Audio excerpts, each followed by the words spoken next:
बिस्मिल्लाहिर्रहमानिर्रहीम, अस्सलाम वालेकुम। निहायत ही दिलचस्प सूरत हाल है। जो गड़ा दूसरों के लिए खोदा गया, मौजूदा निज़ाम के करता धरता खुद उस गड्ढे में जा गिरे हैं। हुआ ये कि जस्टिस तारिक महमूद जहांगीरी आज़ाद मंच जज हैं।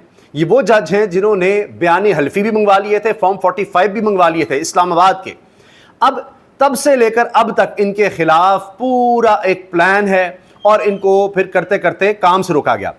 इस्लामाबाद हाई कोर्ट में लाया गया चीफ जस्टिस बनाकर जस्टिस सरफराज डोगर को। उन्होंने फैसला दिया कि जी ये काम नहीं कर सकते। जस्टिस तारिक महमूद जहांगीरी को काम से रोक दिया गया बतौर जज इस्लामाबाद हाई कोर्ट। अच्छा, अब हुआ ये कि एक और केस चल रहा था सुप्रीम कोर्ट में। 6 रुकनी बेंच है, उसने फैसला दिया। आज ये फैसला सामने आया है, तहरीरी फैसला जो जस्टिस जमाल खान मंदोखेल साहब ने लिखा है, जिसमें उन्होंने कहा है कि कोई जज, जरा सुनिएगा, कोई जज हाई कोर्ट या सुप्रीम कोर्ट का कोई जज अपने साथी जज को, इस्लामाबाद हाई कोर्ट हो या उन्होंने नाम नहीं लिया, यानी हाई कोर्ट का कोई भी जज हो, वो अपने ही किसी जज को काम से नहीं रोक सकता। कोई इस तरह की दरखास्त एंटरटेन नहीं कर सकता। तो ये बम गिर गया है सरफराज डोगर के फैसले पर। अभी तारिक महमूद जहांगीरी साहब का सुप्रीम कोर्ट में केस लगा नहीं है, उससे पहले ही, क्योंकि सुप्रीम कोर्ट के 6 रुकनी बेंच की तरफ से ये जमाल खान मंदोखेल ने फैसला दे दिया है, तो अब सुप्रीम कोर्ट का फैसला आ गया है कि कोई जज उसी हाई कोर्ट के जज या सुप्रीम कोर्ट के जज के खिलाफ कोई केस नहीं कर सकता। अच्छा, अब चक्कर क्या है? ज़ाहिर मौजूदा निज़ाम नहीं चाहेगा कि जी ये सरफराज डोगर के खिलाफ ही सुप्रीम कोर्ट का फैसला आ जाए। असल में जस्टिस मंसूर अली शाह साहब ने एक फैसला दिया था कि जब एक जज केस सुन रहा है तो उससे कोई रजिस्ट्रार या दूसरा जज केस मंगवा कर नहीं ले सकता, ये तो तौहीन अदालत लगती है। तो उन्होंने ये चीज़ भेज दी थी कि इसको देखा जाए। अब जब रजिस्ट्रार ने भी दरखास्त वापस ले ली थी, लेकिन जमाल खान मंदोखेल साहब उस वक्त हिस्सा थे कमेटी का जो केस वापस ले रही थी, इधर कर रही थी, ये सारा कुछ चल रहा था, खेल चल रहा था अजीब वगैरह। तो फैसला तो अब बज़ाहिर जस्टिस मंसूर अली शाह साहब के खिलाफ, या ये बुनियाद बनाने के लिए कि शायद उनको कल को सुप्रीम जुडिशल काउंसिल में ले जाया जा सकता है कि जी आपने क्यों कहा कि जी ये क्यों मुझसे लिया गया है, या तौहीन अदालत की कार्रवाई।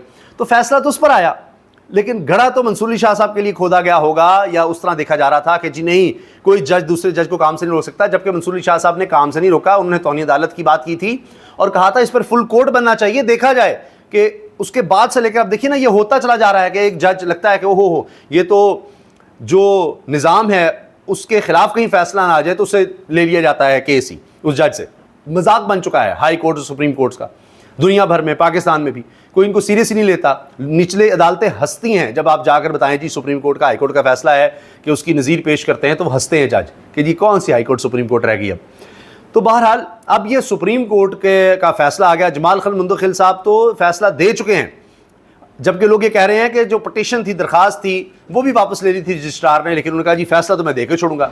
अब फैसले में लिख दिया गया है, अब सुप्रीम कोर्ट का फैसला अब जो भी कर ले, कि कोई भी जज दूसरे जज को जवाबदेह नहीं है, कोई जज दूसरे जज के खिलाफ फैसला नहीं दे सकता, केस नहीं सुन सकता। अब जाहिर है कि अब इस मामले में लेने के देने पड़ गए हैं। एक जज अपने साथी जज के खिलाफ हुक्म नहीं दे सकता।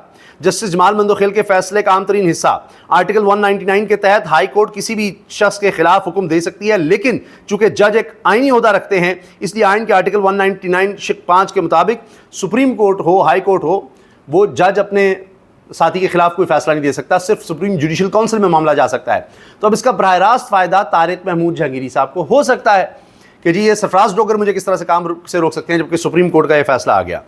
तो अब दो धारी तलवार बन गई है। अब क्या करें, फैसला तो आ गया है। अब इसलिए तारिक महमूद जहांगीरी साहब को किसी और तरह से घेरने की कोशिश हो रही है कि जी उनकी जो डिग्री है वो जाली नीचे साबित करनी थी। वहाँ बोर्ड भी अपना, सिंध में हुकूमत भी अपनी, वहाँ पर सिंध हुकूमत पीपल्स पार्टी की, वहाँ जज भी लगाए गए 26वीं आईनी तरमीम के बाद। तो अब वहाँ पर केस ले जाया गया है कि साख HEC की मुतासर हो रही है। साख, यहाँ कुछ साख रह गई है। जब 5 जजेस सुप्रीम कोर्ट में जाते हैं तो तब साख कहाँ रह जाती है कि उन्हीं जजेस को कह दिया जाता है नहीं आपकी दरखास्त ही ठीक नहीं है। यानी जो हाई कोर्ट में बैठे हुए हैं 5 जज, आधी हाई कोर्ट इस्लामाबाद की, उनको नहीं पता कि दरखास्त किस तरह लिखनी है, किस तरह नहीं लिखनी। तो वहाँ साख मुतासर नहीं होती। साख यहाँ भी मुतासर नहीं होती कि कोई केस अगर इमरान खान उनकी अहलिया का है तो महीनों नहीं सुना जाता, साल साल ना सुने, लेकिन PTA के चेयरमैन के हवाले से 24 घंटे के अंदर उनकी दरखास्त लग जाती है कि जी उसको काम से रोका या उनको बर्खास्त या उहदे से हटा दिया गया। बाबर सितार का फैसला था, उसको फ़ौरन रिवर्स कर दिया जाता है फौरी तौर पर। तो यहाँ साख किसी इदारे की तब मुतासर नहीं होती। बहरहाल जस्टिस जमाल खान मंदोखेल ने बज़ाहिर जस्टिस तारिक जहांगीरी को काम से रोकने का जस्टिस सरफराज डोगर का फैसला उड़ा कर रख दिया है। जो लिखा हुआ फैसला सामने आया है उसमें तो अब यही लग रहा है। अच्छा जी, एक और ख़बर यह है कि एक साबिक जज जस्टिस शाहिद जमील, इन्होंने हाई कोर्ट से इस्तीफ़ा दिया था। अल्लामा इकबाल के शेर भी लिखे थे। तहरीक तहफ़्फ़ुज़ आईन पाकिस्तान इत्तेहाद में बाकायदा शामिल हो गए हैं। जस्टिस शाहिद जमील के इत्तेहाद में आने से तहरीक मजबूत होगी। जस्टिस शाहिद जमील को खुशामदीद कहते हैं। रहनुमा असद कैसर जो इसका हिस्सा भी हैं, वो भी बड़े खुश नजर आए।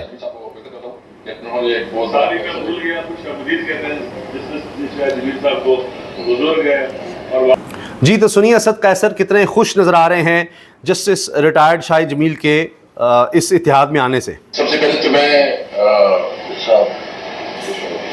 जस्टिस शाहिद जमील साहब को वेलकम करता हूँ कि उन्होंने तो इसके बाद जितने भी इनके रहनुमा हैं वो सब इनको वेलकम कर रहे हैं कि जी एक साबिक जज अब तहरीक तहफ़्फ़ुज़ आईन पाकिस्तान में आ गया है। उसमें दीगर जमातें भी हैं, अचकज़ई साहब हैं, मजलिस वहदत मुस्लिमीन हैं और तहरीक इंसाफ तो है ही, उसमें मुस्तफ़ा नवाज़ खोखर साहब भी हैं। ये जी बड़ी दिलचस्प खबर है। कुछ का ख्याल है कि जी शहरी ने अनोखा एहतजाज इसलिए किया कि गलत चालान इसका कर दिया था। इस्लामाबाद में नामालूम शख्स खंबे के ऊपर चढ़ गया और फिर चढ़ने के बाद इसने कहा जी जब तक मेरी मुलाकात field marshal army chief Asim Munir से नहीं करवाई जाती मैं नीचे नहीं उतरूँगा। और ये जनाब मनाजर हैं, ये देखिए पोल पर चढ़ गया और इसने ये शर्त लगा दी कि जब तक आर्मी चीफ नहीं आते मैं नहीं उतरूँगा। ये देखिए ये, और ये मोबाइल टावर है जिस पर ये मोहसिन नामी नौजवान है और ये मुतालबा करता रहा और कहा कि मैं खुदकुशी कर लूँगा वरना। नीचे दौड़े लग गई सारी इंतज़ामिया की, वो सब आए इसी तरह इसको उतारने के लिए। ये देखिए इंतज़ामिया पहुंची हुई थी। अच्छा, काफ़ी देर के बाद इसको यहाँ से उतारने में तो कामयाब हो गए, लेकिन फिर ये नारे भी लगाता रहा। इसकी मुलाकात तो नहीं हो सकी आर्मी चीफ से, लेकिन वहाँ पर एसएसपी साहब ज़रूर आ गए। तो किसी ने अच्छा लिखा, उन्होंने कहा जी 100 नंबर की कोशिश करोगे, चलो 70 तो मिल ही जाते हैं। तो आर्मी चीफ से फील्ड मार्शल से मिलना चाहता था, तब कहता वरना मैं खुदकुशी कर लूँगा, खंबे से नहीं उतरूँगा। तो चलें कम अज़ कम पुलिस तो आ गई, लेकिन पुलिस ने फिर इसको ले लिया अपनी तहवील में। और ये वहाँ पुलिस जिंदाबाद, एसपी साहब जिंदाबाद के नारे लगाता रहा। ये देखिए ये मोहसिन नाम है। इस वजह से मेरा आसिम मुनीर से प्यार है, आर्मी चीफ से। कह रहा मुझे आसिम मुनीर से आर्मी चीफ से प्यार है, तो इसलिए मैं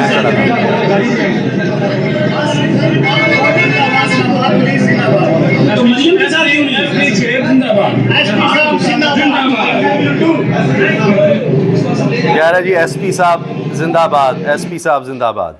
अब ये वहाँ पर नारे लगा रहा है।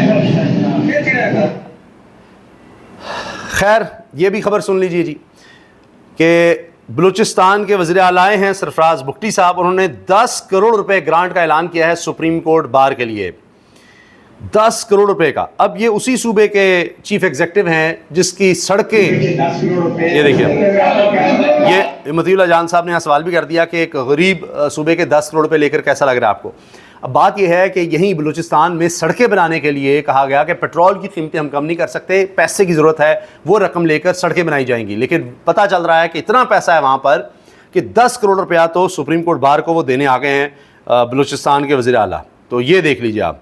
लेकिन आपको रिलीफ नहीं देना, आपके बिल कम नहीं करने, क्योंकि बलूचिस्तान में सड़क बनानी है, तो पैसा चाहिए। मगर पैसा इतना है कि यहाँ तो वैसे ही 10-10 करोड़ रुपया तो ऐसे ही दिया जा रहा है। अब सुन लीजिए मौजूदा हुक्मरानों की जो असल कारकर्दगी है। वर्ल्ड बैंक की रिपोर्ट में तंबीह की गई है कि माशी नमू के लिए पाकिस्तान का मॉडल नाकामी का शिकार हो सकता है। मुल्क में बढ़ती अदम मसवात, नौजवानों की बेरोजगारी और लाजमी सहूलियात के फुकदान जैसे मसाइल को हल करना ज़रूरी है। ये वर्ल्ड बैंक की रिपोर्ट आ रही है। पाकिस्तान का माशी मॉडल नाकाम हो रहा है, ये वर्ल्ड बैंक की रिपोर्ट है।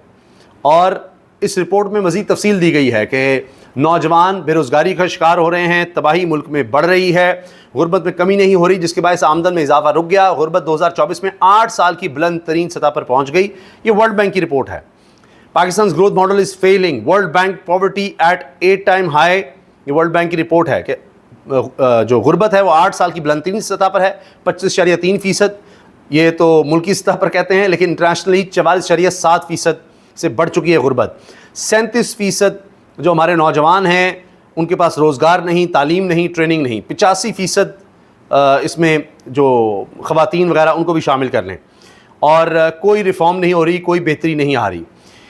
अच्छा, वर्ल्ड बैंक की रिपोर्ट मुल्की इकॉनमी के बारे में बता रही है कि एक वार्निंग जारी है, नौजवानों की बेरोज़गारी दीगर मसाइल सर चढ़ कर बोल रहे हैं और इक़्तिसादी मॉडल नाकाम हो रहा है। और हुक्मरान इश्तिहारबाजी में कहते हैं जी सब अच्छा है, लेकिन ये असल हकीकत है। जब आप इदारों की तबाही कर रहे होंगे, 26वीं यानी तरमीम ला रहे होंगे, सुप्रीम कोर्ट हाई कोर्ट्स को तबाह व बर्बाद कर रहे होंगे, तो फिर यही नताइज निकलेंगे।